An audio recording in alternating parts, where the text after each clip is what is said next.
Nabundol ng motorsiklo at nagulungan pa ng bus ang binatilyong estudyante na tumawid sa Liloan, Cebu. Yan at iba pang aksidente sa kalsada sa Frontline Report ni Dave Abuel.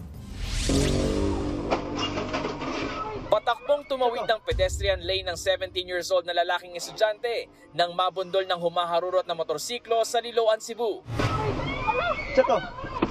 Dumilapan ng rider at estudyante. Nagulungan pa ng bus ang binti ng binatilyo. Rumisponde agad ang mga nakakita.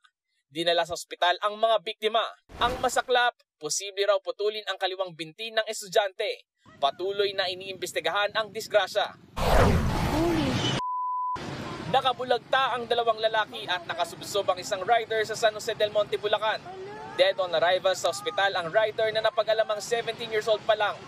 Sugatan naman ang kanyang angkas. Gayon din ang 4 na sakay ng tricycle. Base sa investigasyon, nag-counterflow ang tricycle hanggang sa sumalpok ang kasalubong na motorsiklo. Desididong magdemanda ang pamilya ng minor de edad na rider laban sa tricycle driver. Nagbabalita mula sa Frontline, Dave Abuel, News 5. Mga kapatid, Cheryl Cosing po. Maging maalam at may pakialam sa mga napapanahong issue at headlines. Mag-follow at mag-subscribe na sa social media pages ng News 5.